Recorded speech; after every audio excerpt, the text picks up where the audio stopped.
Hi everyone, this is Janet Simmons. I'm the author of The Rise of the Fox, the unauthorized Eric Carr story, and you're listening to On the Fly. You are listening to On the Fly.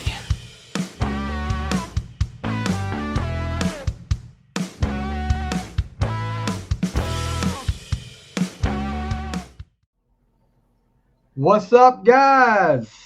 On the Fly is back again, and guess what? Tonight we are on the air. Nice. This was a Christmas present for my daughter, so I'm gonna figure out a way to get it hanging. You put it up there because there won't be any eruptions and stuff. No, I won't go. Oh. They actually joked with me, told me, Oh. put it on the door outside when you're on the air, so we can know. Yeah. I was like, if y'all don't hear my big mouth running in there and know something's going on, then something's wrong. But anyway, we're back again, and tonight we are finishing our top 10 list of the members of Kiss songs. Tonight we do Paul Stanley, the Starchild.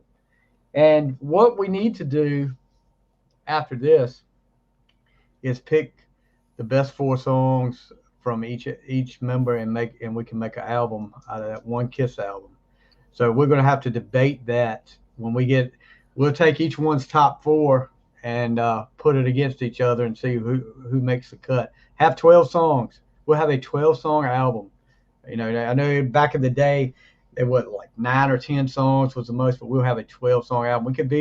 We could actually be like Hot to Shade and have about 16, 17, but I think 12's enough. Best of the Solos, what it was called, they released. Solos, but this is our best of the solos. We can come up with an album name and everything, but I think that's a good idea. Is that another episode or? That's another episode, dude. Sounds good to me. To finish it off. So we're recording January 10th. Not a whole lot going on in the music world that I've seen, which I don't know if anything you've heard. Did get to see the Iron Claw movie, which if you're a fan of the Triple Threat wrestling main event wrestling podcast, you'll hear our views on that this upcoming Saturday night, hopefully. You saw it 1.5 times, didn't you, Stevie?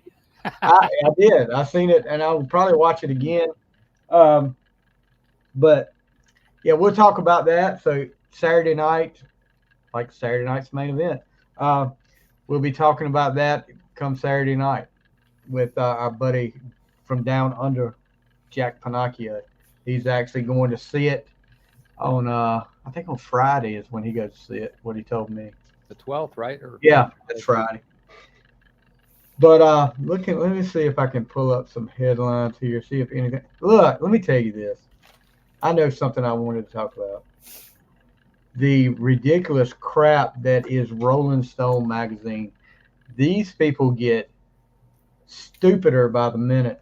And they all they want to do is make people talk. And guess what? It works. Because I'm talking about it right now.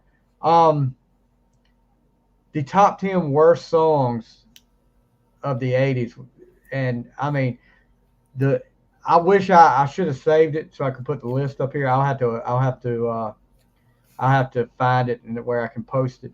But there were some songs up there, dude, and I'm like, are you freaking kidding me? There were iconic songs from the 80s. I always notice a list that I see, not so much with Rolling Stone, but other ones.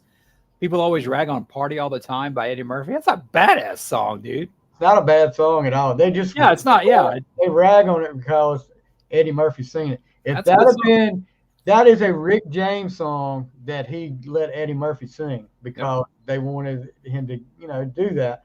That's a good jam. If it's a Rick James song, nobody says anything about it. I did want to talk about Kiss related, and I'm gonna. What has Ace done now? No, not. I mean, really, as much as I love Ace, I'm gonna tell you this, and I'll get this out of the way too.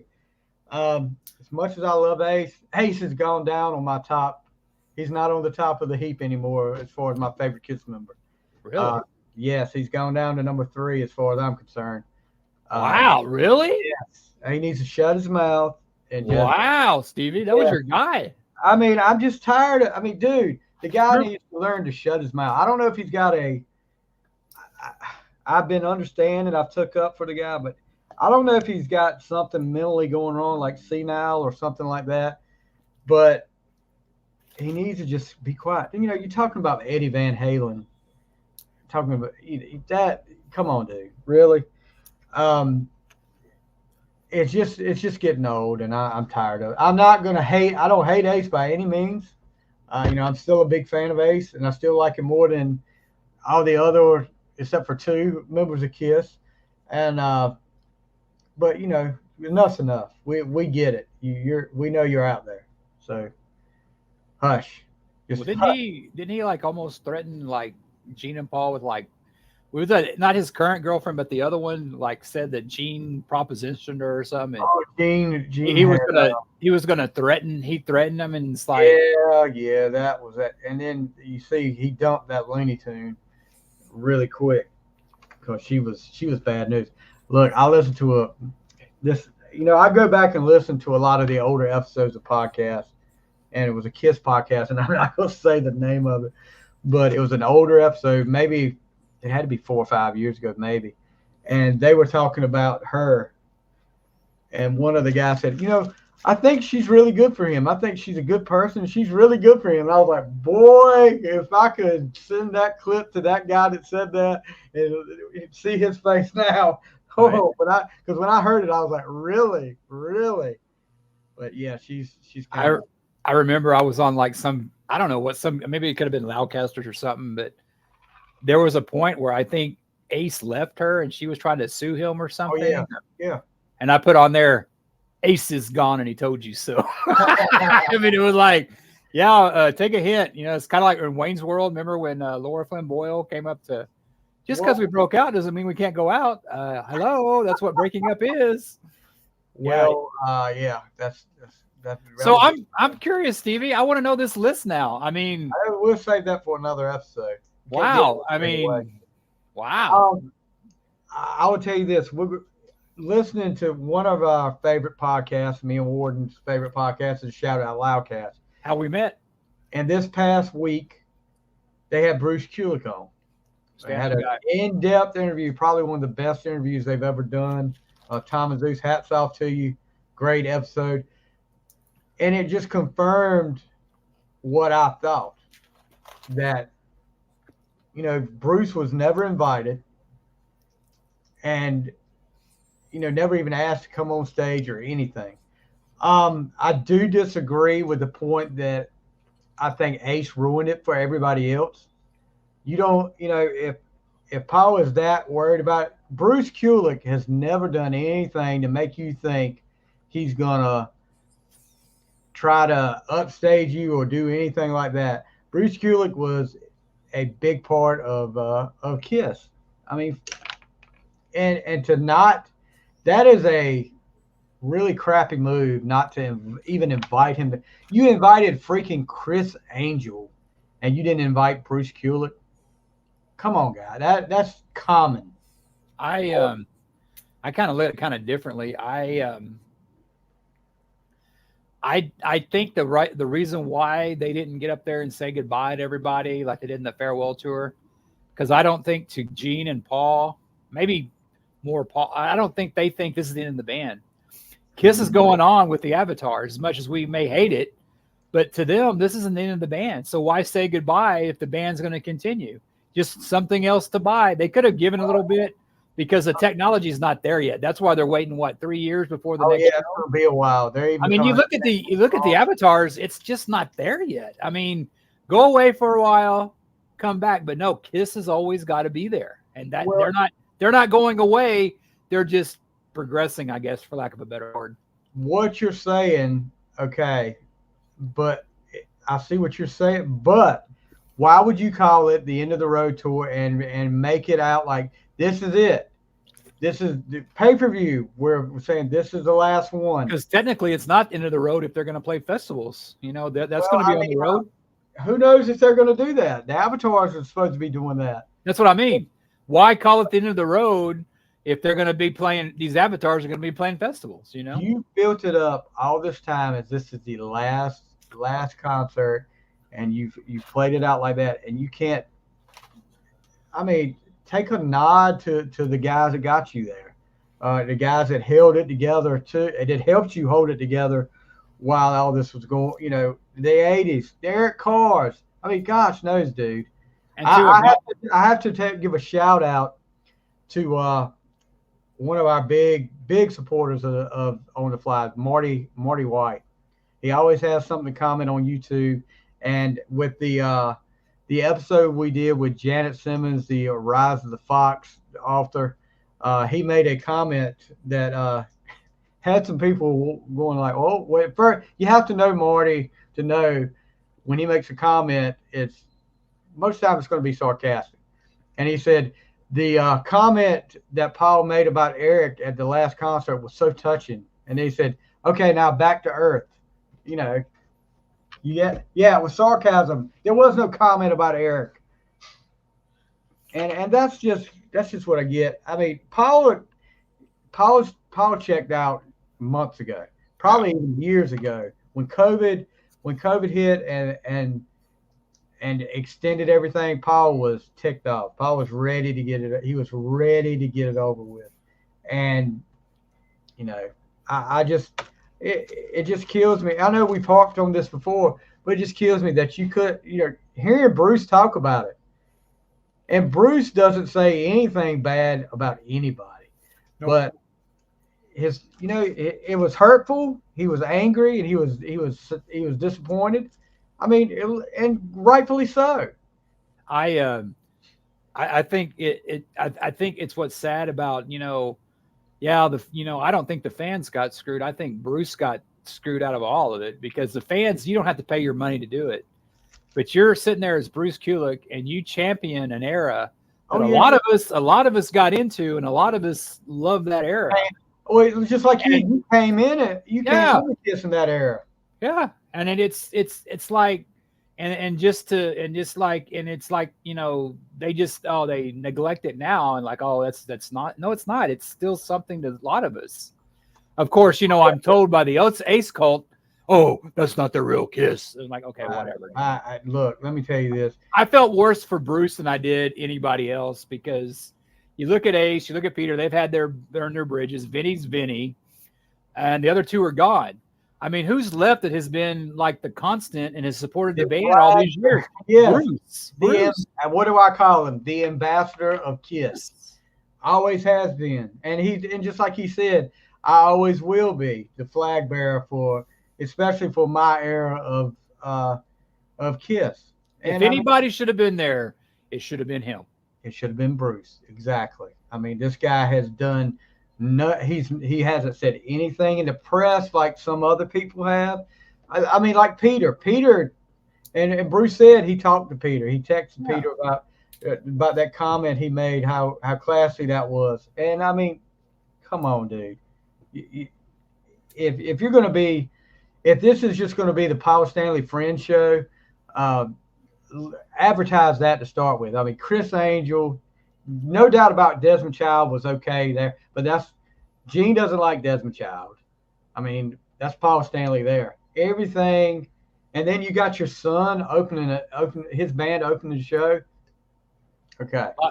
I don't know, man. I've seen some of his stuff. I kind of dig it. A lot better than a paint. I would like to see him instead of a painter. Well, I mean, I would like to see. Let me see. I better not say that because that might make some people mad. I would like to see probably any band more than I'm sitting there watching a painter. I'm sorry if you're a painter, but that's not something I'm looking to do when I go to a rock concert, is watch a painter. I don't know, man. I was really upset that because I had tickets for an Austin show, the last show I saw him, and David Lee Roth was supposed to play. Was like, well, he can't sing. I was like, I listened to some of his stuff from the 70s and 80s. He couldn't sing back then. Nobody ever claimed David Lee Roth was one of the greatest singers of all time. His voice just fit that, man. Hey, it's kind of like Ace. I'll say this. Ace, his voice fits his songs. It's not a great voice by any means. I mean, you listen to like Rock Soldiers. That's pretty much, it's almost like a rap song. I mean, he's You know not. who Ace always remind me of? Who's that? Beck, when he did like Loser. I mean, Loser. that he's got the accent like Beck, you know, and it's just like he's just got that, like he's not even trying. I mean, yeah. I mean, Ace's voice fit the songs. I mean, like except for Torpedo Girl, that train. Dude, that's his best song ever.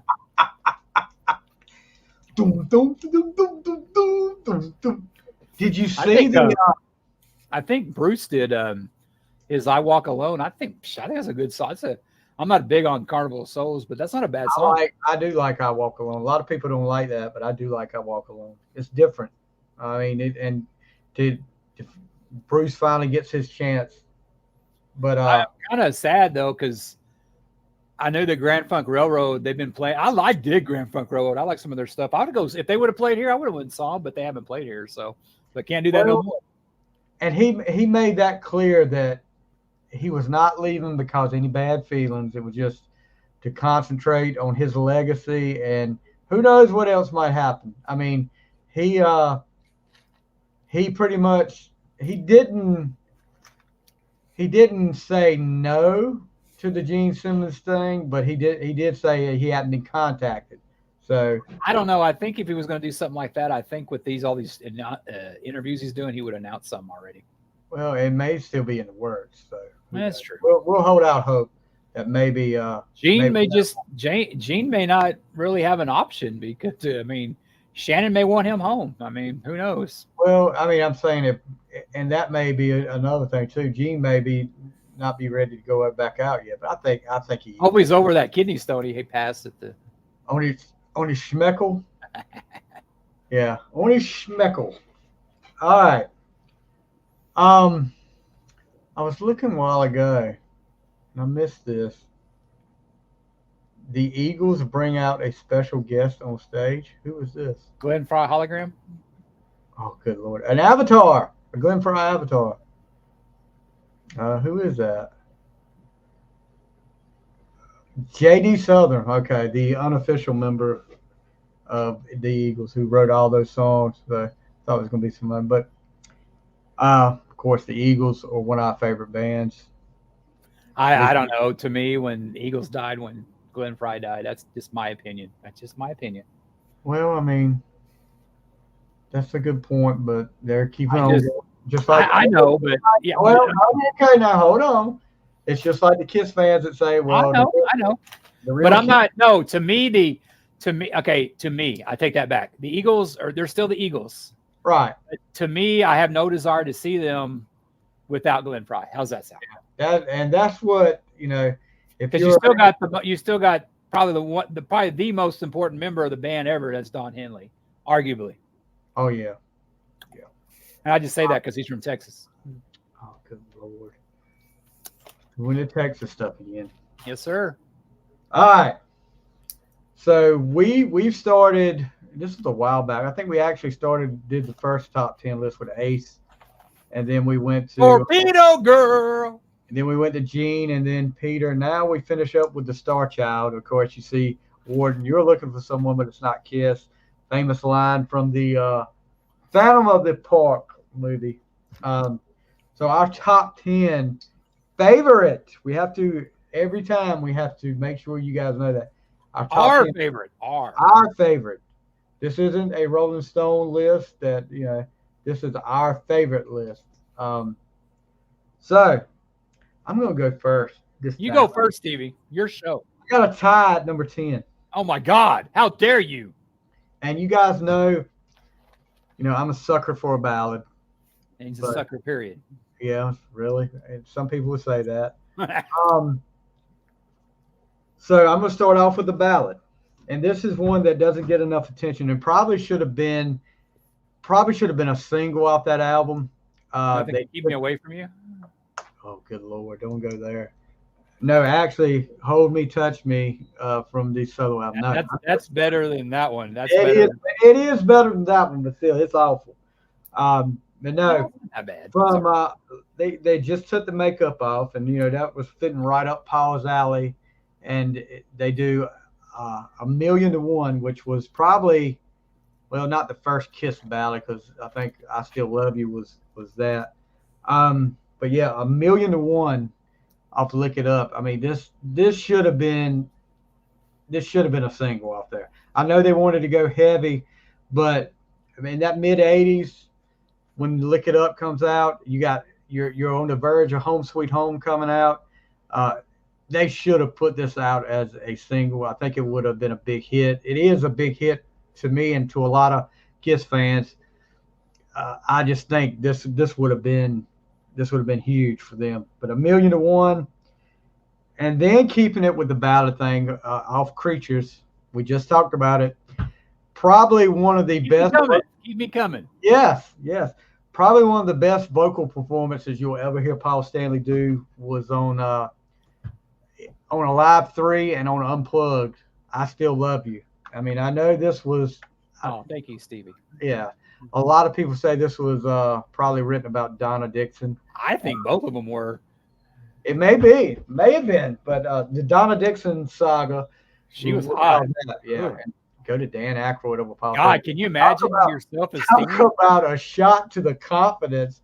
Wow, you get dumped. But it's good to see a fat funny guy win for once, you know. Gee, Lord. But yeah, I wonder if he ever takes his kids to see like Ghostbusters and Daddy, who's that? Yeah, who's that, Dad? But, yeah, so those two ballads right there, I think should have been bigger hits than they were. I mean, 83 with Creatures or 82 with Creatures, that was probably maybe a little reach if you'd have put that out as a single. But I mean, I think 1,000,000 to 1 would have been a good time for them to put out a ballad like that.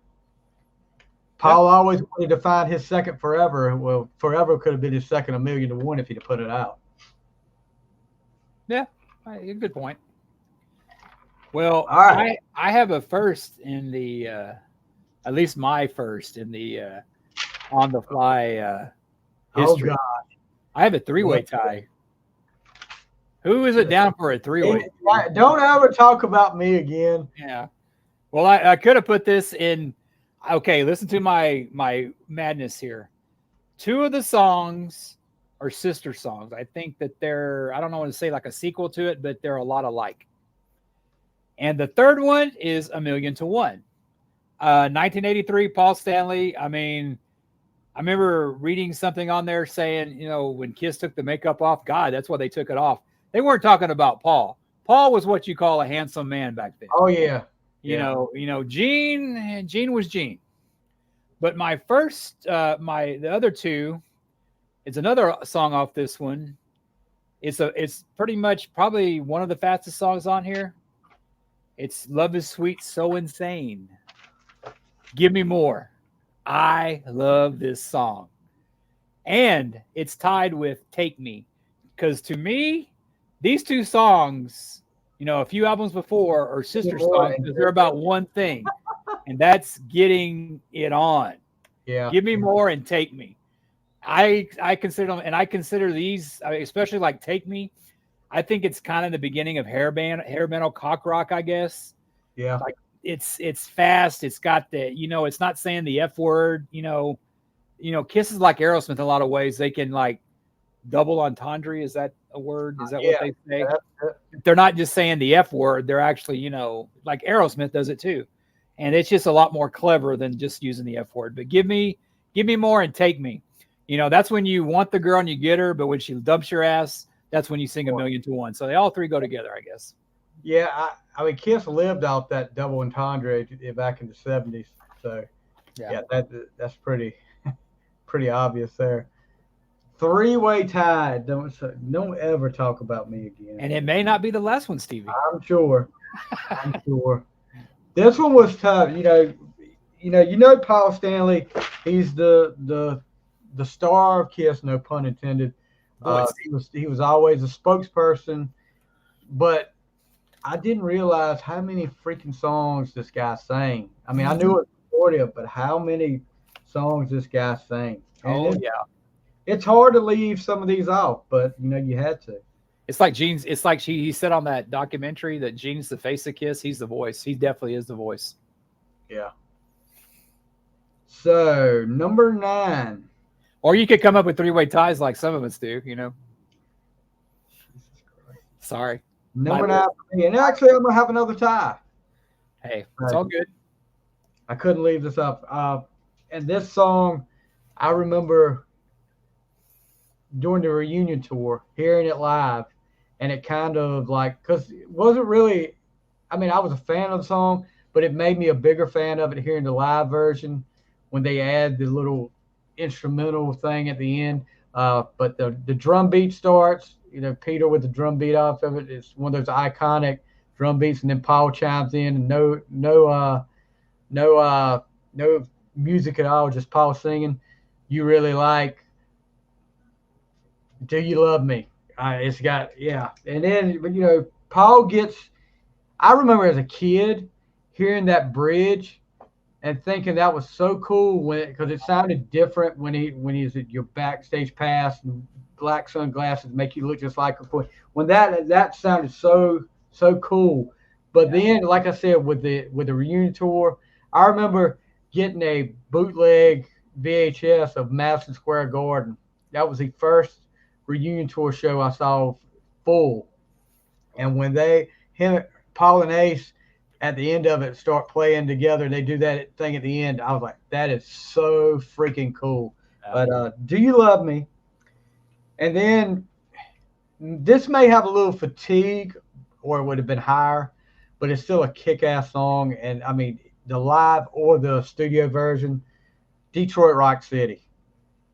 I mean, you can't go wrong with that with Paul. And I don't know if you remember the version they did on the Unmasked tour. He kind of changed it up a little bit.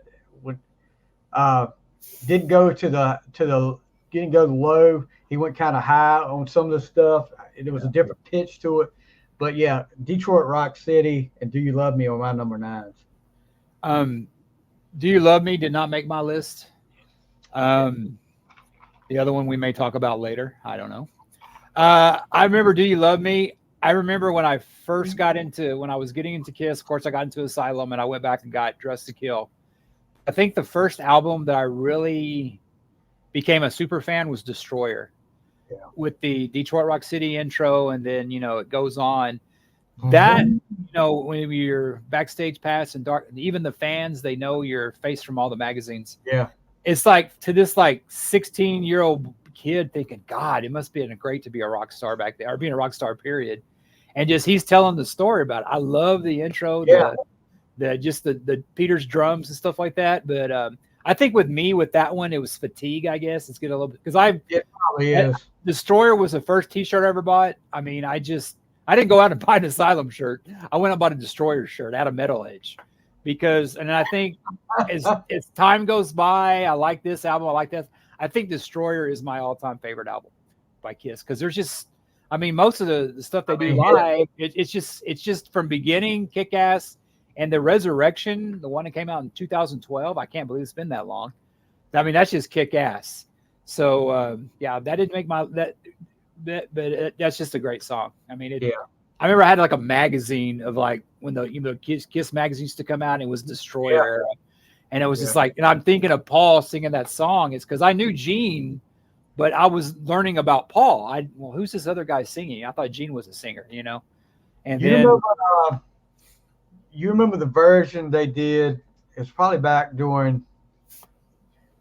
It may have been during the Love Gun. They played it, I mean, mega fast. And I think it was on the Kiss My Ass home video. They did it in New York. That one was different, but it was cool too. I mean, that was them at their peak, I believe.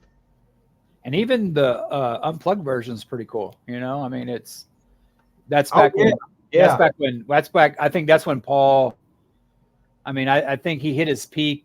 Paul hit his peak about that time. Yeah, I believe. Because he was still a god in like the 80s, and, you know, going into the 80s, going into the 90s. But that unplugged, like on that other podcast I listened to with Mitch and Chris from Decibel Geek, they were talking about how Unplugged showed that they were more than a one-dimensional band. That they had some great songs, and it's one of the best-selling. It's one of the best-selling Unplugged out there. It's one of the best. Unplugged is what I mean. I would rather listen to Unplugged than any greatest hits album. I would rather listen because it's pretty much a greatest hits album, but I would listen to that one before I listen to Double Platinum or Greatest Kiss or anything like that. I'm a little biased towards Smashes because I like that production, except for I Love It Loud. I don't like that production, but I like that production, that 80s production. Okay.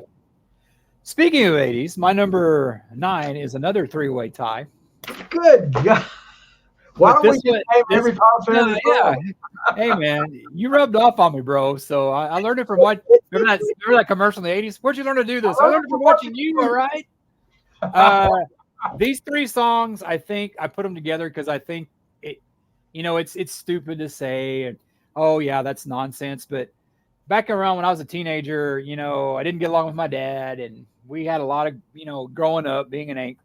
But Crazy Nights, My Way, and Turn on the Night. I got into Kiss with Asylum, but I really got into them with Crazy Nights. I would have my Walkman and I would listen to Crazy Nights. Hell, we had to bring a song to school to like do the words, and I did Crazy Nights. Oh, really? Yeah, and I said it. This is our music. We love it loud. That people try to take my soul away. The only thing about Crazy Nights I never understood is that's a song about standing up for yourself and everything. What the hell do Crazy Nights have to do with that? I mean, it's like it's a catchy chorus, but it has nothing to do with the rest of the song. My Way, people rag on that song. Some of our friends, I love My Way. It just got me through it. Turn on the Night, as we both said, should have been a big hit. If Bon Jovi would have done this, if not Cinderella, more Poison, it would have been a big hit. But Kiss got blacklisted in the 80s, and it's a crime. Well, it's just everybody thought they're old. Yeah, but Aerosmith didn't have that problem. That's true. But for some reason, Desmond Child didn't makeup too. It may have been these are the clowns, the old clowns. Yeah, but all that crap was on Dial MTV. I mean, it was all number 1. Doesn't make much sense, does it? Nope, it doesn't. All right. So 3-way tie, Crazy Nights. Just call it my Crazy Night list. My Way. Yeah, no. When Your Walls Come Down, kitty. Here, kitty. God, that is probably my least favorite Kiss song ever. Bang You up there, or is that later? Which one? Bang You. I like that song. I don't mind that song. All right. So what am I on? Number 8. This one, I remember hearing it the first time, and I was like, "Holy crap!" And something was different about it, and I was like, "Yeah, that guitar player doesn't sound the same." Even as a kid, I was like, "That doesn't sound the same." But on side 4 of Alive 2, a 6-foot hot look All-American Man. That song, it just kicked. Bob Kulick, God rest his soul, played the heck out of the guitar on that. And Paul, I mean, this could have been a big hit on Love Gun. Oh yeah. If they'd have took Then She Kissed Me off, put All American Man up there, it would have been great. There was a couple of songs off that side 4 of Alive. I won't talk about some of them, but there was a couple of songs off that side 4 and Alive 2 that could have been on Love Gun and really been a big hit. But All American Man is a cult classic. Everybody wants to hear it. I think they played it a couple of times on the cruises. They did it at some kind of state fair. There was a contest of like which play the most obscure Kiss song, and they played it. And Paul goes, "This is the first time we played this. Probably the last time too."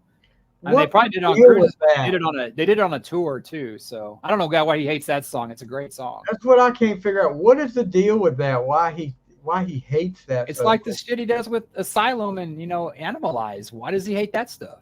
He doesn't need to bash this stuff. A lot of this stuff, because we as fans, when you bash that stuff and we're fans of it, it makes us think, what the heck, dude? I know. Yeah.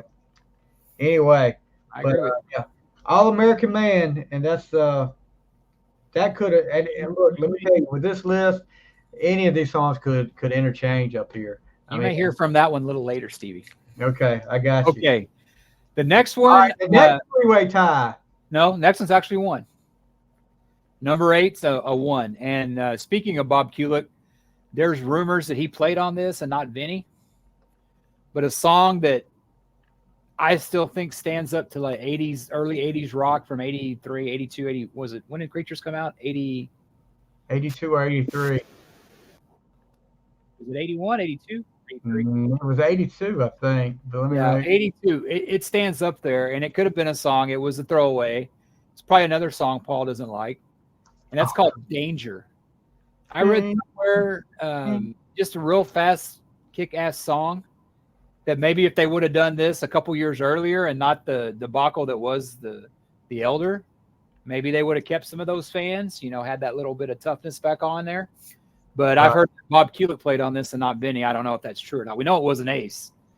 So Ace, no matter what the picture says, it wasn't Ace. wasn't they also rumored? Didn't that guy from Mr. come in and play?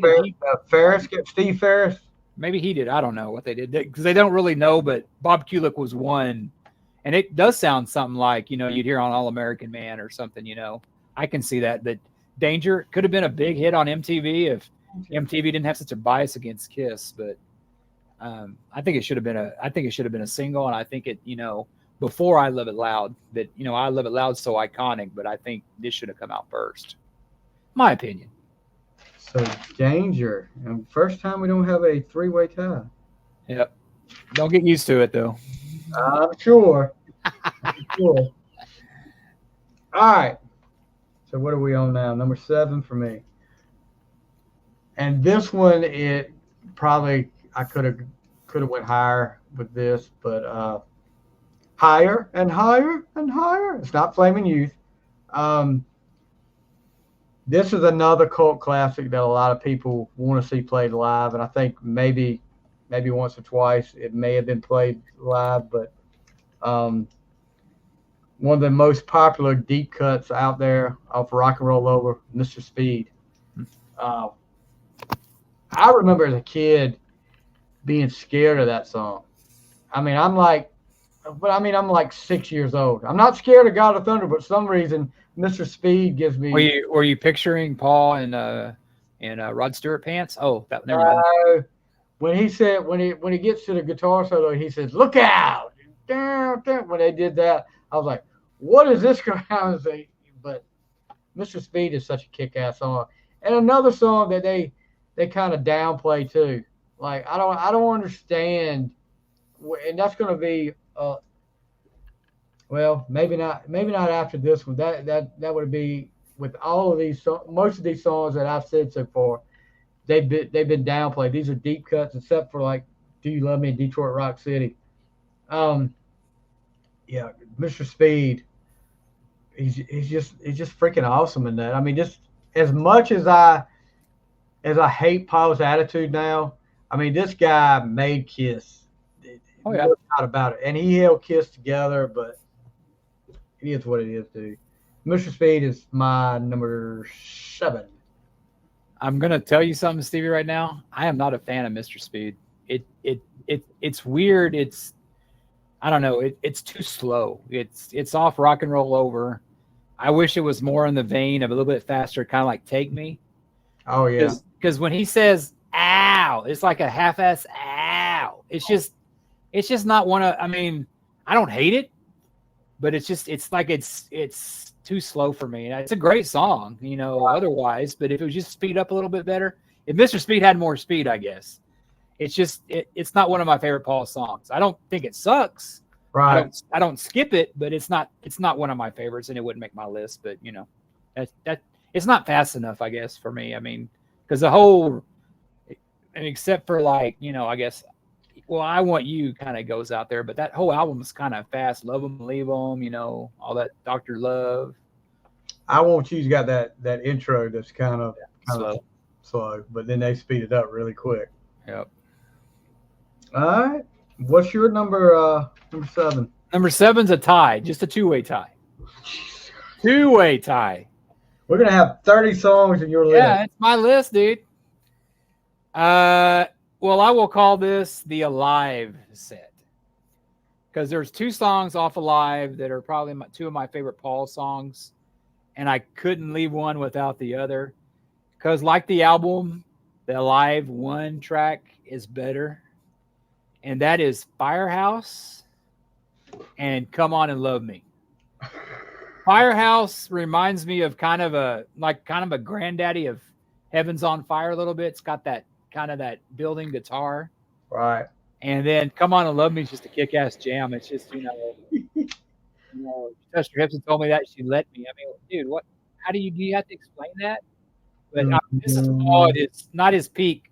This is a rock star in the making right here. The line of "Come On and Love Me" though is she's a dancer. I'm a Capricorn and she's a Cancer. She saw my picture in a music I don't know. I still like a picture. Chester Hipson told me that she'd let me, dude. That come on, dude. That's poetry, bro. It's almost as good as what is it? Hand in pocket, grab onto my rocket. Yeah, that one and God. Love is sweet, so insane. Hold on, I'm playing it through my head right now. Ladies' room. So you lift your dress, you want to impress.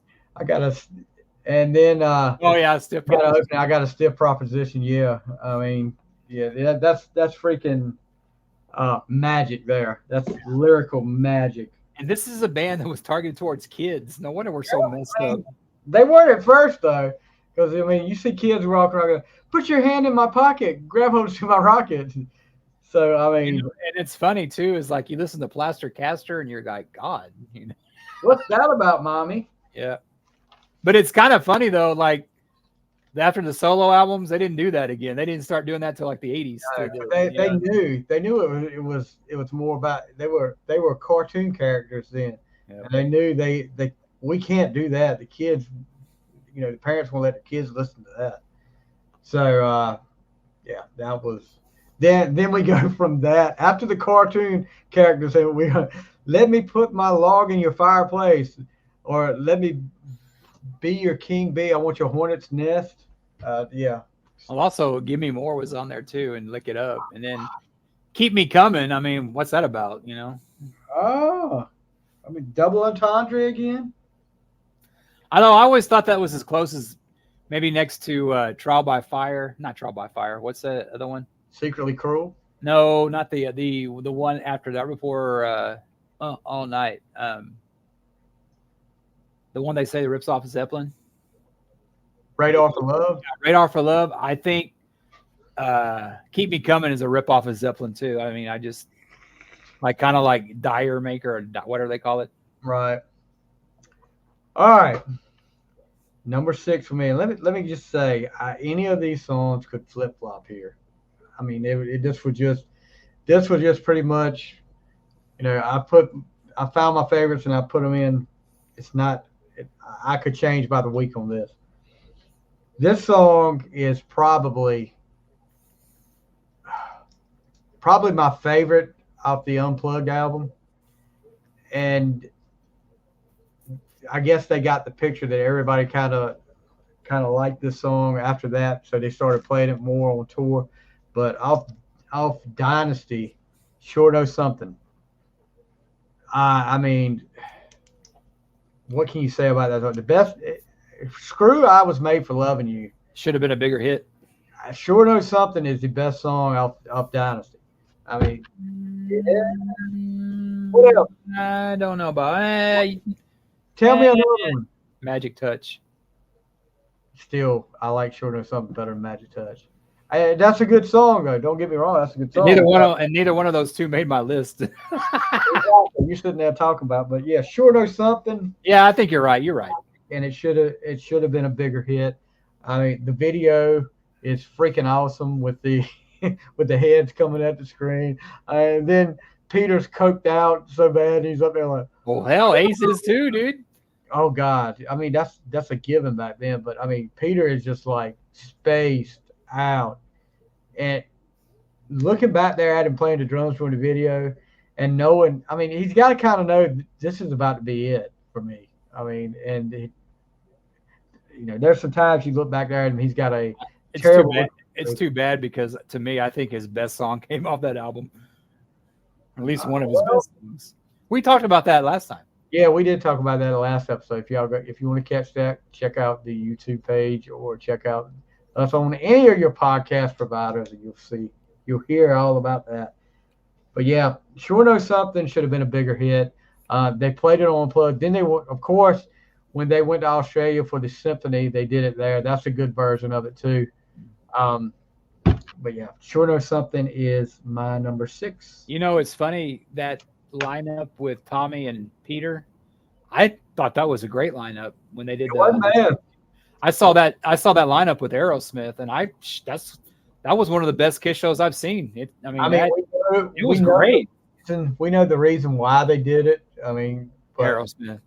But I thought they had 3 original members. Yeah.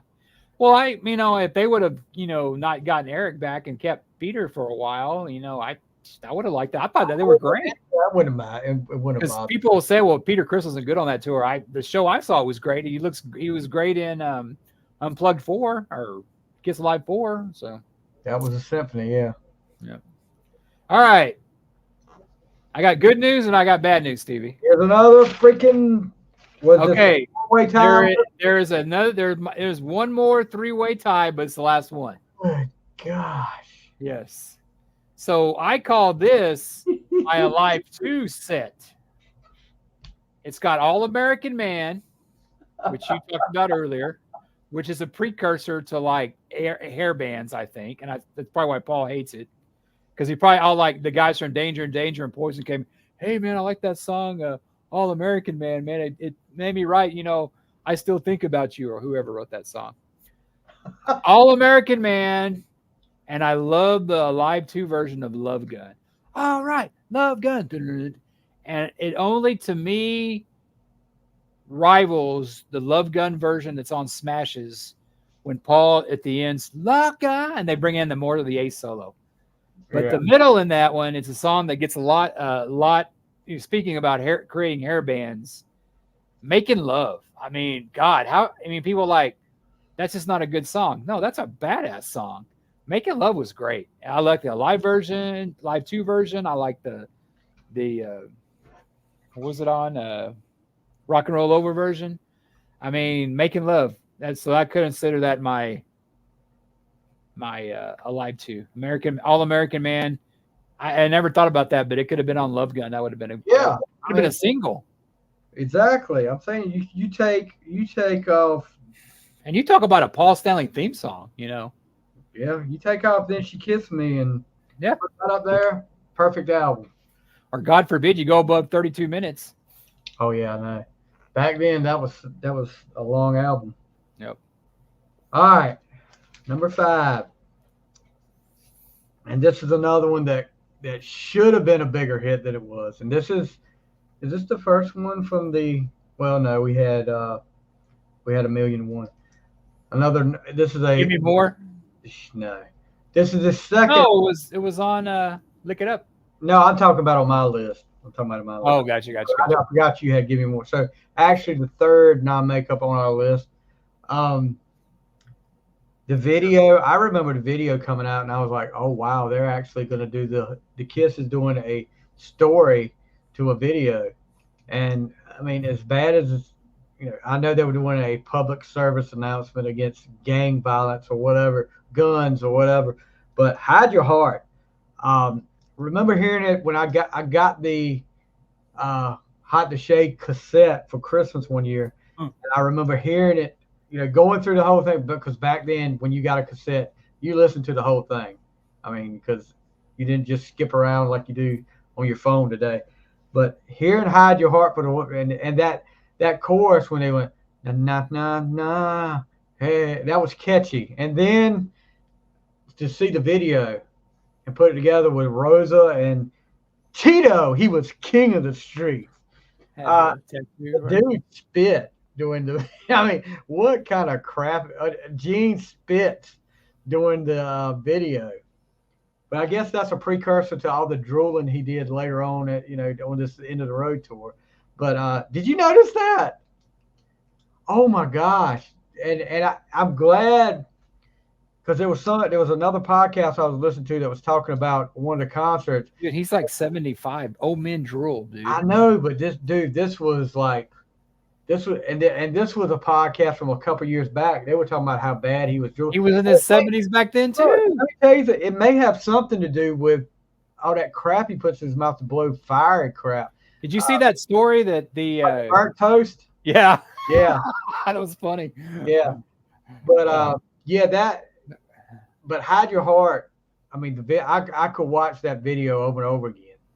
It's a great video. When the gun, he's like in the gun, he drops. It's like, man, somebody, you can hold that damn gun, dude. Don't fumble it.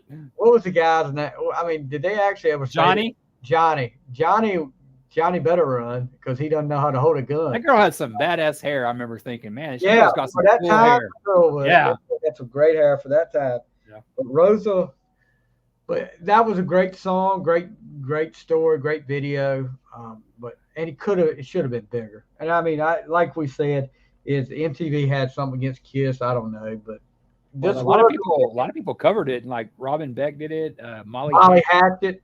They said that it was offered the Heart, but I think Ann Wilson was like, well, no, that's a little too close to home. Yeah, Molly Hatchet. She did Cher do it? No, Cher did A World Without Heroes. Yeah. Gosh, who else was it? I used to know all this. There's a girl named Robin Beck. She was like a no hit wonder, I guess. Didn't what's her name? Bonnie Tyler. Didn't she do it? Did she? I don't know. I think Bonnie Tyler did it too.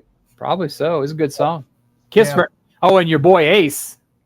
Oh, okay. Let me tell you something. That was the strangest thing because that's one of the worst songs ever. I remember you would have to like Torpedo Girl above that, bro. Come on. I bought, got the Hot in the Shade cassette, and then I went out and bought the Ace Frehley cassette from that same year, and I was like, Trouble Walking, one of the Ace's best songs. And he did Badass and Do Ya. I like that cover.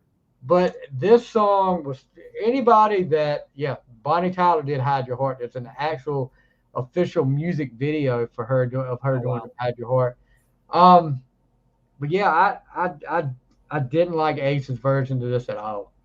I mean, everybody says, I don't know. It's a close comparison. No, it's not. I mean, Paul Stanley kicked so much ass on this. I think my biggest problem with Ace is that he tries to come across as punk. Like, when you listen to somebody that sings punk, they're like half-ass singing it. Yeah. And I think that's what that's why people like him so much, because he's not polished like Paul, that he just goes, I mean, it's like if the Sex Pistols did it. It's just crap. I don't like this song was his version of it was crap. Yeah, it wasn't good. It's not what you call a good version. No. Number 5 for you. Number 5 for me is a tie.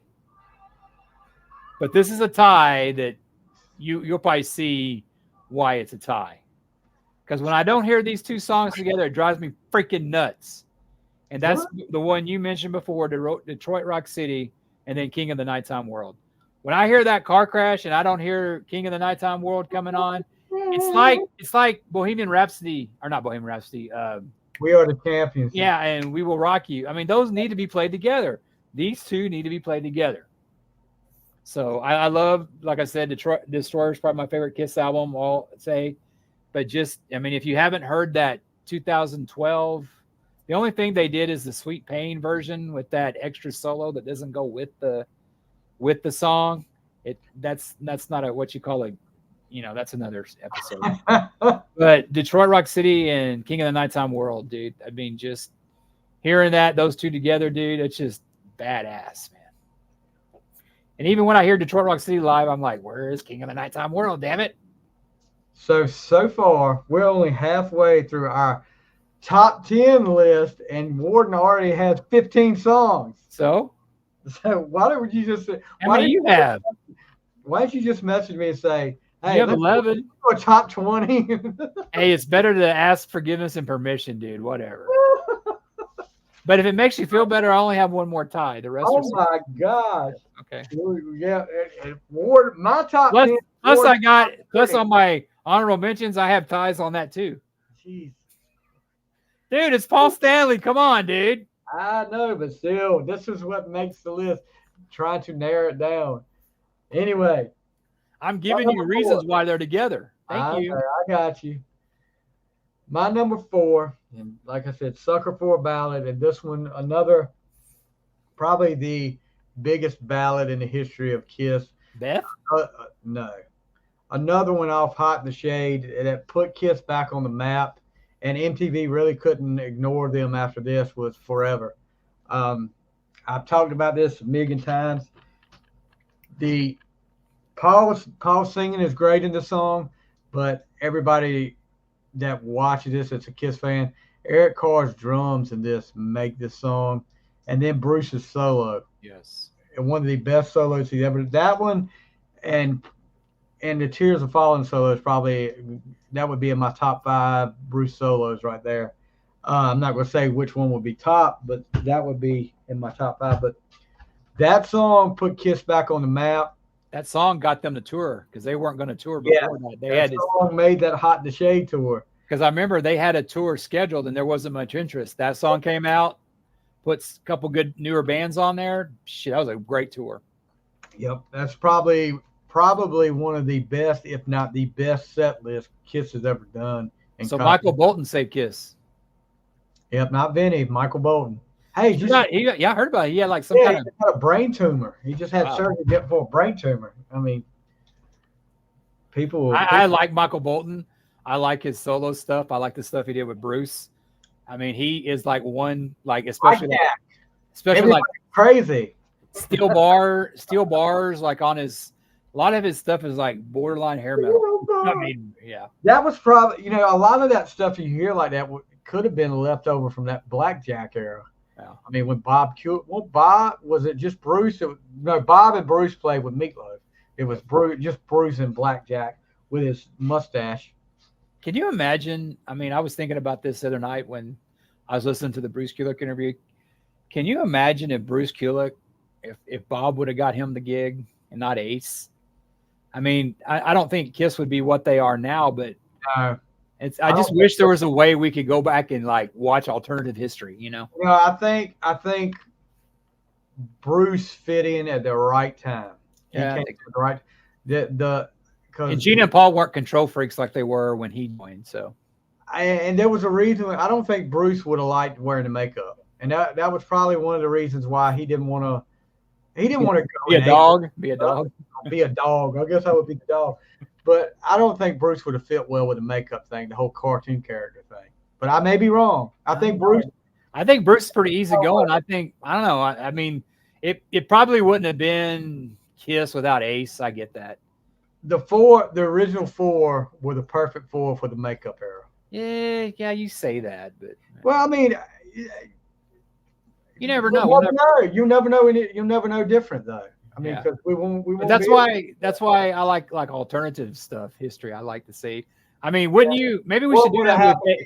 Let's do that with AI. Do like, hey, what if Bruce Kulick would have joined Kiss and not Ace Frehley? That's true. We could do that. I just don't think. I mean, Bruce fit with the '80s Kiss. I mean, Bruce is like I said, the ambassador of Kiss, especially for the '80s and '90s. Yeah, but I think he's so versatile that he can play the. I don't know. I don't know. I'm a big Bruce fan, so I think. Oh, I am too. I mean, no doubt. I know, but I just wonder. But I don't know. Ace gets a lot of credit for the. I mean, you wouldn't have stuff like Cold Gin or like Torpedo Girl, but I mean, come on. Maybe he was the right guy. I don't know. Maybe we could have got Bruce to come in for at least before Unmasked came out. I tell you what, though. I see a lot of Ace cult saying, well, Kiss never would have been anything without Ace. It goes that way around, though. Well, I mean, you could say that about any of the original 4. I mean, because they had a chemistry. Yeah, I don't know about Paul. I don't know about. I couldn't take Paul away. Kiss wouldn't have been the same without Paul. No. Oh, I'm talking. The way I'm saying is that Kiss wouldn't be the same without Ace. No, but Ace definitely wouldn't have been anything. But I think Paul would have been a rock star without Kiss. Does that make sense? I see what you're saying, but I don't think he would have been. Look, I think that makeup gave Paul a little bit more confidence than he would have had. Good. If he'd have started off without the makeup and did it, I don't think he would have been as big as he was. Dude, if Soul Station would have come out in 75, we all know that it would be, just big, dude. No, I think oh my. I think Paul and Gene are the perfect because they're different. And I think those two together, I mean, if the other two knuckleheads were in charge, Kiss would have ended after, the first album. No, you couldn't have put them two in charge. No. They would have been, that ship would have sunk before the first album came out. Yeah. They would have been split up. And especially as I read how Ace treated like the people like that John Reagan guy and stuff, and it's just like, I mean, yeah, it's like Gene and Paul are dicks, but it's not like they try to screw somebody over. I mean, it's not like it's and there's a lot of things from that Freely's comment that Ace did wrong, but it's not just John. I've read his books and everything. It wasn't just John. It was a lot. I mean, you always heard that about. I mean, even what's her name, Diane Warren said that she got like checks for stuff she didn't even think she should have got. Like for Unmasked, they still paid her. Yeah. It ain't like they were trying to rip anybody off. They're real dicks about sometimes, but I don't think Gene and Paul are the ones that try to like rip somebody off. Hell, they didn't even play Beth on the replay to get Peter's. You know what I mean? They could have done it when now it just got, fined or something. But I do think if you take one of those original guys away from the 70s, I mean, even, Peter, I mean, take Peter away, you wouldn't have got Beth. That was a big hit. That was a big hit on Destroyer. They wouldn't have got that mainstream, being noticed on mainstream with Beth. Take Gene away, the Demon. I mean, that's one of the things. Yeah, but the thing with Peter though is you don't know that for sure. You don't know if somebody else. I mean, you don't know if somebody else could take Gene's place. Come up with Beth. Yeah, but maybe they come up with something better. I don't know. The fact of the matter is, if you take one of those guys away, I think it's a whole different. I don't think. Yeah, of course it is. I don't think they get the height of popularity like they did in. I don't think they're as big a band as they are in the 70s. I will say this. If two members were taken about, Kiss wouldn't have made it. The other two were expendable, in my opinion. I don't think so at that time. I think Gene and Paul with anybody else would have made it. It did, without Peter and Ace. I know, but I just the way I am because agree with you on that one. I think. Well, hello, 80s guy here, dude. The 80s Kiss guy. In that era, in the 70s, from 70 to 79, 73 to 79, or even 73 to 76, you can't take one of those, any one of those guys. No, you could take two of them out; it would make it. I'm going to disagree. There would be less fighting. They wouldn't have card games to record. Well, at the time, they weren't fighting. They didn't start fighting till 76, 77. Yeah, but who knows if somebody else like a Bruce Kulick came in there, they wouldn't have done that, and Kiss could have gone on. Or it could have imploded. What do I know, dude? I'm just saying, what if? The chemistry was there. I just don't think they could have took. But anyway, moving on. Number 4. Move on. Is that on your list? Another time, sure. Number 4 for you. Tie. My last tie. It's off the same album. And here we are with Warden's top. Okay. The top 3 are not ties. Let me just say that, okay? And anything below this can be changed. The top 3 are solid. The top 3 are my favorite Kiss songs. Paul songs. Okay. You talked about this earlier about, Johnny better run. Better run. Hide Your Heart should have been a big hit. Along with You Love Me to Hate You. How is that not that is such a catchy song. Why wouldn't that be a single? You know what I mean? That's a great song. It fits the time. I mean, I don't know. I mean, those two, I just love both those songs. A lot of people talk about Hot and Shades full of filler. That one's not. I don't think so. Hot and Shades got a lot of hits. A lot of hits up there that people don't realize. I mean, Silver Spoon, that's a great song. I mean, Quarantine covered that. I almost put that as a 3-way tie, but I didn't want you to get mad at me. Somewhere between Heaven and Hell. Heaven and Hell. I think that was on my Gene list. And a lot of people don't like Betrayed. I like Betrayed. I do like that song. A lot of people give that crap. But no one gives a fuck. Exactly. Dude, see what I did there? See what I did? I follow you. I follow you. You know what song on there that I always thought was kind of overrated is Rise to It. It's never been one of my favorites because it's, to me, that just seems like a half-ass done song that rips, that sounds like a Cinderella song, that sounds like a Led Zeppelin song. I mean, it's I don't know, just the makeup was cool, but they didn't even get the costumes right. So it's like, come on, dude. Did you see the post I shared last week on the Facebook group? Cinderella doing a commercial for a pizza place. Well, there was a hot dog stand, wasn't it? Was a hot dog? Yeah, it was a hot dog stand. Yes. Yeah. Oh my! I think Mitch LaFon posted that years ago. Yeah. Yeah, he probably did. But hey, that you do whatever you can to get attention, bro. You do whatever you do to get attention, man. Tom Keeper up there saying, "Hot dog, come get a hot dog." I was like, "Oh my gosh, this is hilarious." Yeah, you do what you got to do, bud. But just think about it. About maybe a year or two later, they're doing "Nobody's Fool Would Shake Me," and then but they're talking about hot dogs earlier. I guess it's better than doing a Folgers commercial. A band that totally just did not have the great looking front man, or that they were total miscast. They should have been. I mean, they were that first album. And the second album's more them. Long Cold Winter.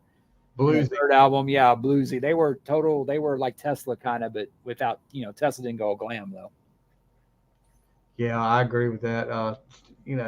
Cinderella's got some great stuff out there, and even the third album with Heartbreak Station was a good album. But it got more things changed. The more that I didn't care for Shelter Me because I was like, it's a little too.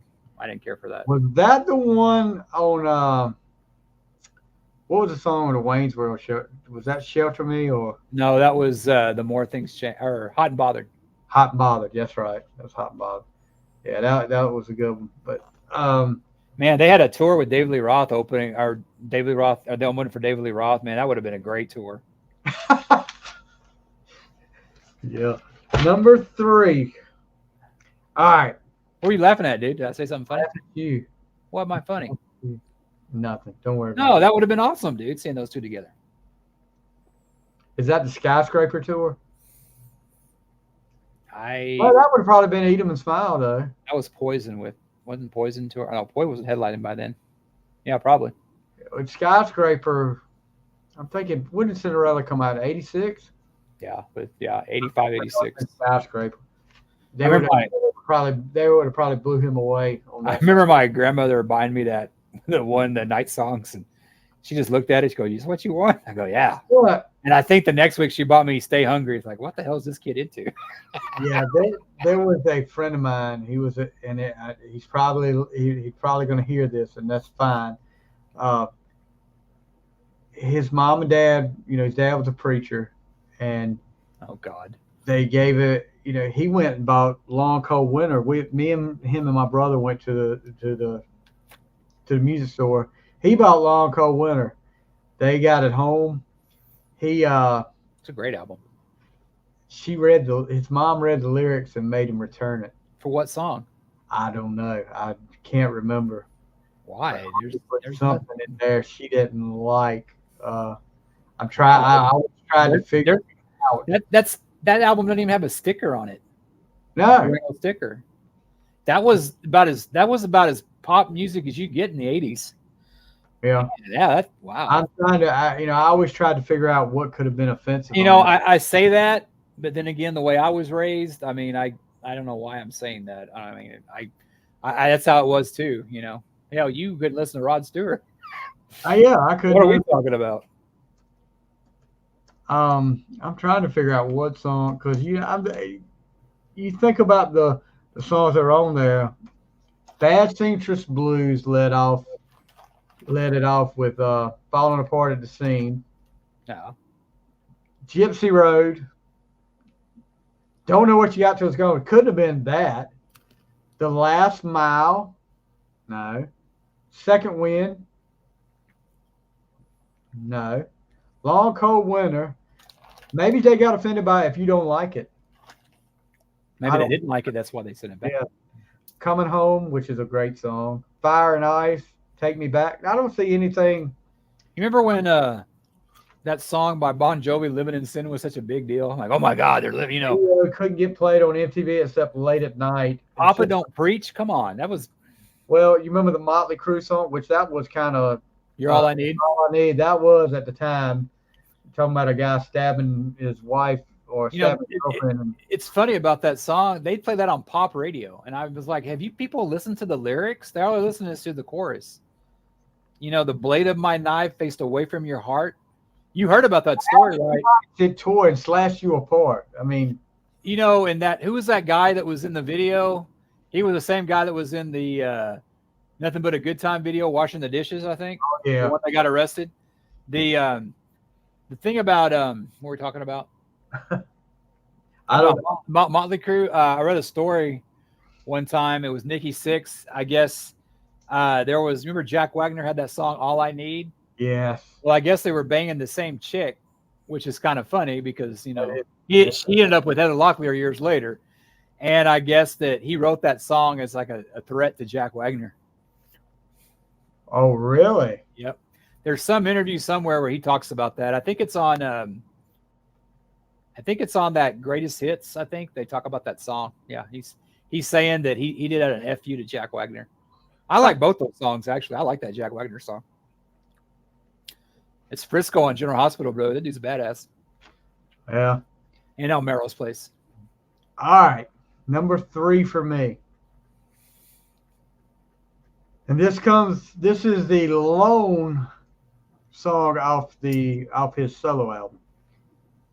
Oh. And one, I think, I made the comment a couple weeks ago that I know it would never have happened, but if it had happened, it would have been awesome. The last show for them to end it with this song, and I'm talking about Goodbye. It's only for now because I'm coming back. Maybe it would have been like a precursor, like you think they're coming back, and maybe not just the avatars, but Goodbye. I remember even hearing that as a kid because I wasn't a big fan of the Paul album as a kid.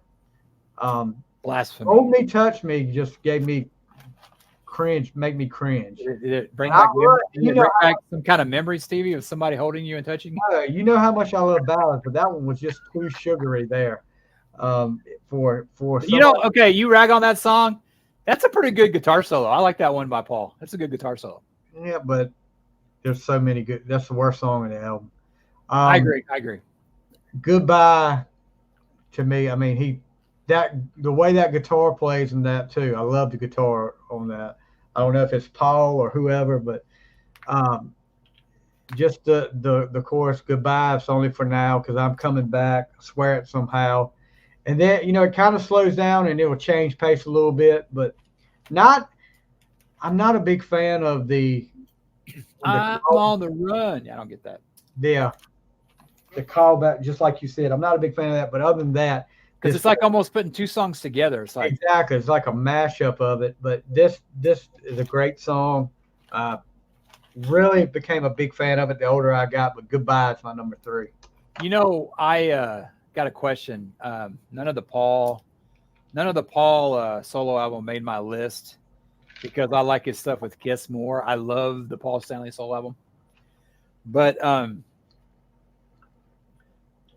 Tonight You Belong to Me. Mm-hmm. Why is that not done with like a female? I mean, he's like singing it. It should be. I never liked that part.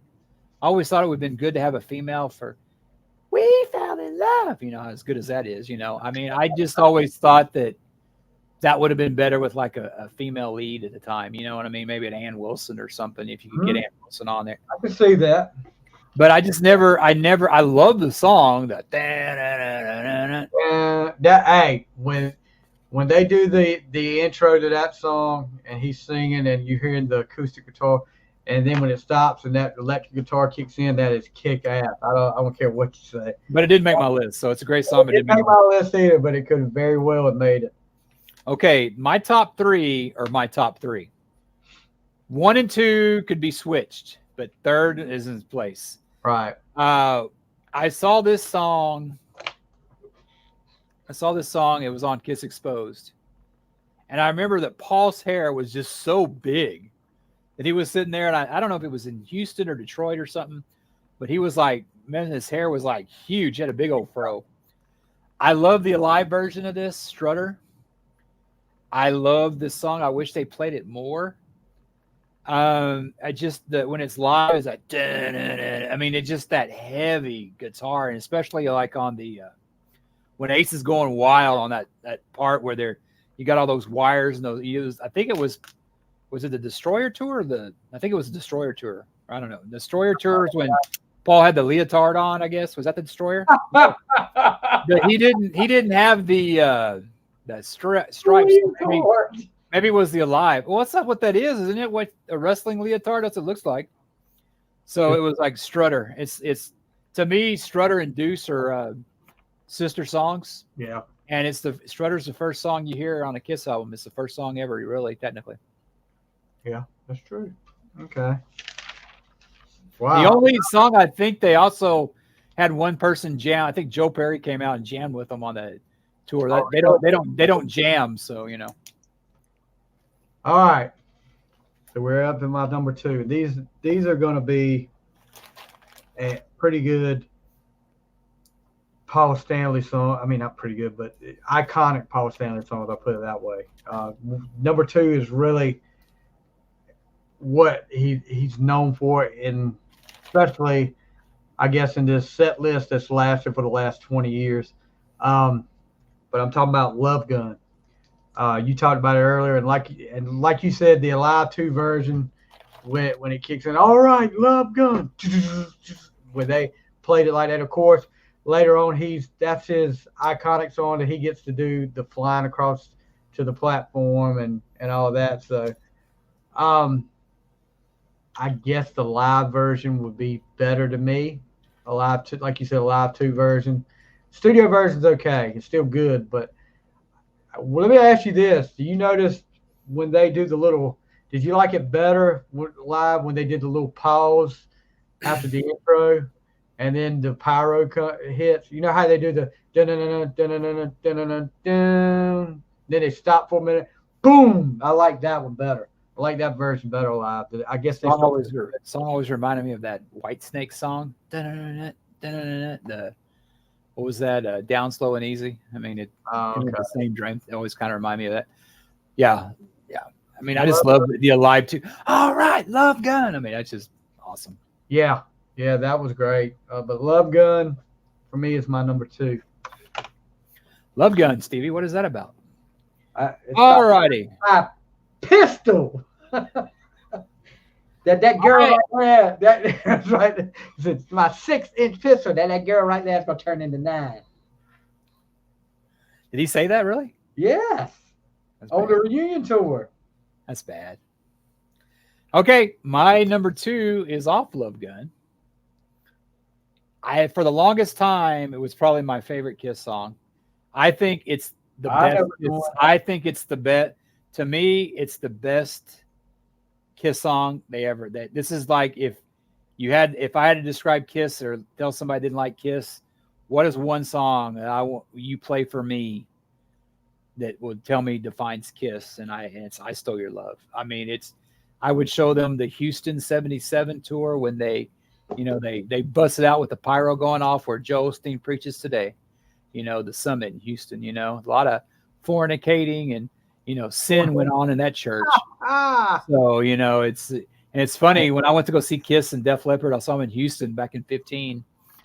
And I was talking to this guy at the bar. I saw them in 77. I go, I saw the summit. Huh? Is that where Joel Osteen's at? And he's like a native of Houston. He go, oh shit, I never thought of it that way. I go, yep.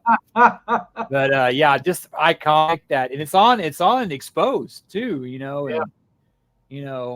and it's like it's just iconic where they're coming out and just Gene's by himself hits that bass line and Houston.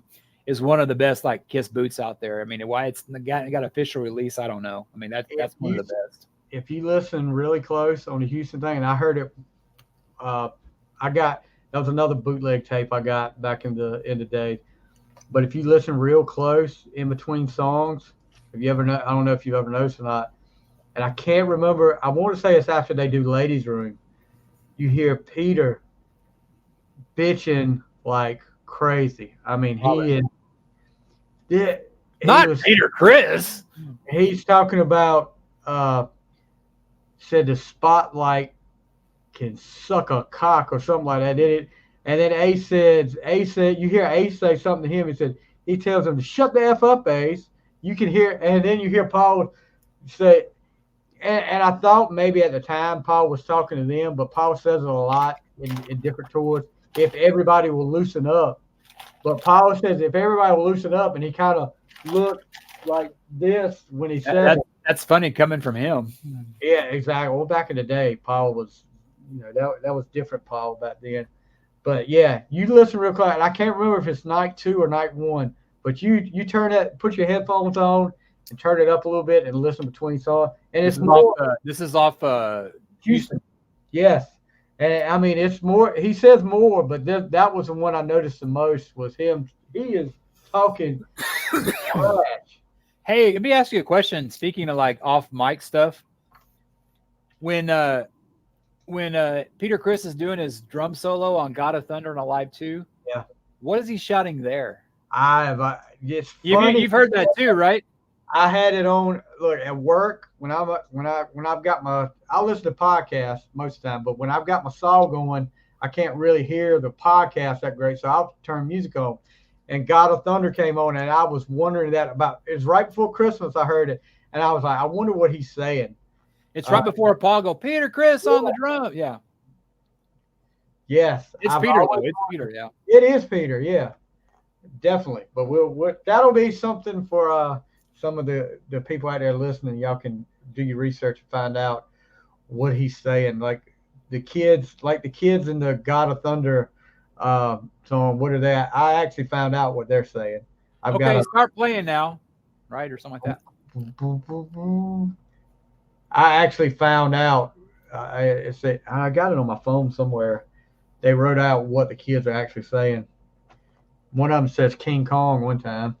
Well, that would make sense because that was big at the King Kong. But that was big at the time. Yeah, King Kong back with who was it? Jessica Lange. And was it Jeff Bridges? Yeah, because I had a little. I wish I still had it. Maybe my mom still had it. I had a little cup. It had the King Kong. The icon, the movie poster of him had it on there, and I don't know why. I had the T-shirt, the blue T-shirt of him on top of the World Trade Center. That's what it was. It was a picture of that on the cup. So it was just an old childhood memory. Number 1 for me, and you just talked about this, and the live version on Alive 2, where you hear, and obviously this Alive 2 must have led off that set list because you hear the pyro going off in the back. You listen real close, you can hear the pyro going off. But I Stole Your Love, to this day, I have no clue why this is not in the set list. Why he can't sing it anymore. What is so hard about I Stole Your Love? I don't know. I'm just trying to sound smart. I'm trying, because I've tried to figure that out over the years. What part of I Stole Your Love couldn't he handle? I mean, if he can handle Love Gun, yeah. If he can handle Love Gun, I mean, he can handle I Stole Your Love. Maybe he's just. Did they play this on the reunion tour? They did at certain times. I think on the. It may just be one. It may not be. They played it a lot on their Revenge tour. It may just not be one of Paul's favorite songs to sing. Maybe. I want to say I don't know if they played it on the first part of the reunion tour. I think on the Lost Cities part, they started playing it a little bit. But yeah, because I don't think they played it when I saw them here in San Antonio, and that was one of the first shows. They played it on the Hits tour though. Oh yeah, they opened with it. Yeah, but I remember seeing it and it being so loud. I was like, "What the hell is this?" I couldn't tell what song it was because it was so loud. That's Love Gun. Yeah, I know. I Stole Your Love, though, is my number one. And, I was looking at, I'm going to say this, and I meant to text you about this. Because when I was looking up Paul Stanley Kiss songs, a song came up there for some reason, and I know why, but Black Diamond came up. And I don't consider Just that the beginning. Just the beginning. No, that's it's a not. Peter song to me. And we talked about that in the Peter episode. So, yeah, all right, you're number one. A 5-way tie for number one. You don't know what my number one is? What is it? You have no idea what my number one is. No. It's the song that started me out on my Kiss journey. It had to do with a girl telling me she liked this song. And I go, what song? I mean, it's like when I heard this, it's like, God, Kiss has been around forever. I remember when I was a little kid. It's like the mid-'80s. So I went out and got the Columbia House and listened to it. Yeah. Tears Are Falling. That is probably my favorite Kiss song. It's a song that proves Paul Stanley's greatness as a songwriter. He don't need Michael Bolton. And you ask him, he didn't need him either. He needed his biography. Yeah, that's what he said. But Tears Are Falling. I remember the Spotify a few years ago that came out as, of course, Kiss is my number one band, and Tears Are Falling was my number one song. I was like, wow, and it's like, oh, I do like that song because, I mean, Spotify used to have a thing where they mix songs more. Now they don't do that. Right. That's why I went away from. You can still do it with Apple. That came up, and Tears Are Falling. I love the solo. This is when I got into the band. I mean, really full-fledged was on Crazy Nights, but Asylum was my first one. But Tears Are Falling, next to I Stole Your Love, they could switch. Right. It's where it started out for me. It's the first song, so it's my number one. Yeah. You had that trilogy of song from the Asylum, the videos with Tears Are Falling, Who Wants to Be Lonely, and All Night. That I'm surprised you didn't do a 3-way tie with those. Well, I didn't do a 3-way tie with these because these are set, and these songs mean so much to me that it wouldn't have any kind of the top 3 are solid. They'll always be my top 3 because they've been my top 3 probably for most of my time I've been a Kiss star. Well, if that's the one that got you, that really got you into Kiss, then I can see why that would be number one. Yeah, and I like Who Wants to Be Lonely. I think it's great. I love All Night. The only song I don't like on Asylum is Radar for Love. It's not it's not good. I like the rest of them, and it's just, Who Wants to Be Lonely is one of the another song that should have been a big hit for Kiss. I don't know why. I mean, but that song there's a lot of people that love that song too. I don't know. I think Kiss pissed off a lot of people in the 70s, and they were just getting them back in the 80s, maybe. How the heck did they piss them off, though? Well, you remember that stuff about them pulling knives on, who knows what else they did back then? I don't know. We'll see. But anyway, so that is Warden's got the top 30. This is like a Casey Kasem list over here. American Top 40 with Paul Stanley Top 40. Now you're ready for my honorable mentions? Oh, gosh. Go ahead. Okay. Only song I like on the album, Master and Slave. Great song. The only song I really, really like. I mean, I Walk Alone's okay. Magic Touch, we talked about it earlier. Mm-hmm. This next one is the last great Kiss song they ever wrote. It's called Modern Day Delilah. I think that's a great song. I mean, it's probably the best last Kiss song they've done. Shout It Out Loud. I never get tired of it. I love that song. Is That You? Another precursor to hair bands. Shandy. I Just Wanna. Shandy. Got to choose any version, the live version or the unplugged version. Why that wasn't on the U.S. release, I don't know. I Was Made for Loving You, and Sure Know Something is a tie. That's my tie. Room Service, and if I had to pick off the solo, my favorite song is It's All Right. Okay. All right. So let me go through mine, since I'll make up for all 40 of your songs with my honorable mentions, I guess. Hey, 10 goes into whatever number, how many times? My Way, which you talked about, was on your list. I've Had Enough Into the Fire. Good one. Is That You, which you mentioned too. King of the Nighttime World was on your list. Yep. This one is one that probably people are going to say, well, I don't know about that. That's a little, but I love the live version of 100,000 Years. That's All Hell's Breaking Loose, which the first rap rock song, Forget You, Walk This Way. Limp Bizkit. Yeah, Coming Home, which was, hearing that on Unplugged, you're like, where the heck did this come from? Yep. Every Time I Look at You, which was Paul's second try at Forever. Raise Your Glasses, a great song off Psycho Circus. Reason to Live. Let me see. Shandy, I do like Shandy. Shandy's one that, let's see. Take Me. Tears Are Falling. All Night. Who Wants to Be Lonely. Oh, gosh. Love in Chains. Love that song. Not a big fan of Move On like some people are off the solo album. Not a big fan. Tonight Is On to Me. You Love Me to Hate You. And that's it. So our top 10 Paul Stanley songs turned into top 100. Good Lord. We could have done top 50. Yeah. Stay tuned next week for our revised list. So our next episode we will take, I don't know how we do it with Warden's list, but I can pick four. Pick four from each member, and we'll put them against each other, and we'll make solo album or each member. Period. Each member.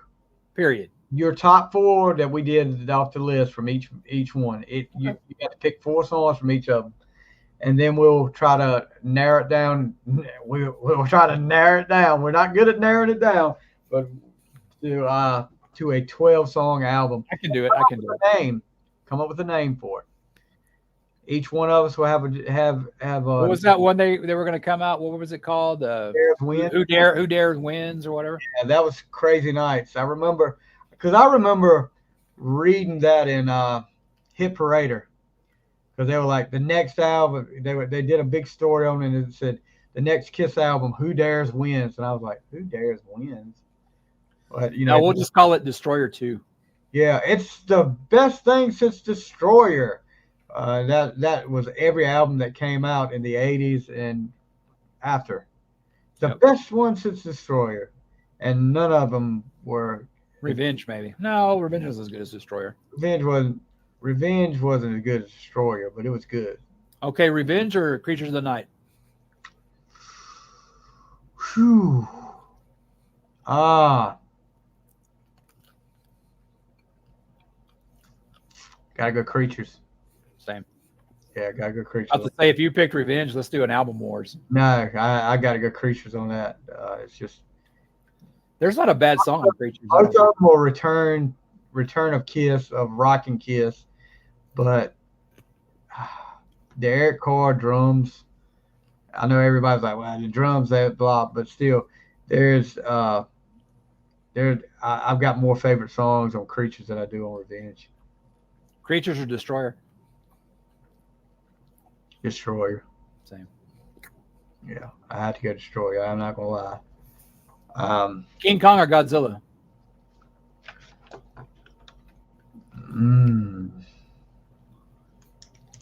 I have to go Godzilla. King Kong, man. Well, that's fine. Have you seen that new Godzilla Minus One? It's good. The what? It's good. Which King one? Kong -1. What's the deal with the -1? What does that mean? I think it's like it's a reboot of the original with Raymond Burr. It's like takes place in World War II and stuff. Right. So it's like just Godzilla versus a bunch of Japanese people. I mean, that's pretty much what it is. No Raymond Burr. It's a reboot of it. I think -1 is like how it came out and stuff. But if you don't mind subtitles, to me, it's the best Godzilla movie there ever been, and I've seen them all. Oh, really? I'm not a superheroes person anymore. I still like monster movies, and I can't wait for King Kong versus Godzilla. But I've always been a King Kong guy. I got a friend of mine at work that is a big King Kong fan, so I'll ask him what he thought of it. Yeah, that's good. I'll see him tomorrow and see what he thought of it. I thought Skull Island was pretty good. Yeah, he was a big fan of that. I don't think he's He actually messaged me one night. He said ANC showing Godzilla versus Mothra. Turn it over there real quick. Yeah. And I sat there and watched with him and messaged him back and forth about it. I was like, I used to go see those like in the 70s. Like they were already 10 years old. right. But I mean, that's what we saw back then. I mean, it Yeah. was. Oh, yeah. I mean, that shit was great, you know. And it was, Used to love that. I was going to say that was the first time I watched a King Kong movie like that. One of the old King Kong movies in a long time. we need to like kind of do a top 10 or top like King Kong or like monster movies or something like that. Yeah. Like a list. It can include vampires, Frankenstein, like our favorite. You know, it doesn't have to be Halloween necessarily, but you know. Right. All right. So that does it for our top 10 Paul Stanley. And you got some monster talk there at the end. Yep. You got a little bit of extra. So like I said, next time we will combine all of these and make our own album with our own album names and see how that goes. See what you guys think. But Warden, any last words? No. Paul Stanley. I've said it before that I got into Kiss in the 80s, and doing this list, Paul Stanley is definitely the voice of Kiss. Gene's the face. But it made me reevaluate. I always said that, I was like, Paul was my favorite guy in the band. But I mean, honestly, after doing these lists, I think it's Paul and Gene are pretty much even for me, because there's a lot of Gene Simmons songs that I love too, a lot of deep tracks. But, to me, Paul's the king of Kiss, especially in the 80s. But there would be no Kiss without Gene or the other two guys, as you say. Yeah. I mean, I don't think you could have took them away. But anyway. All right, guys, that's going to do it for this week on The Fly. You guys have a great week. And Saturday. Saturday night. Tune in for our Iron Claw review from me and Warden and the hitman from Down Under, Jack Pinocchio. We'll see you guys Saturday night. You guys have a great rest of your week. See ya. See you next time on The Fly.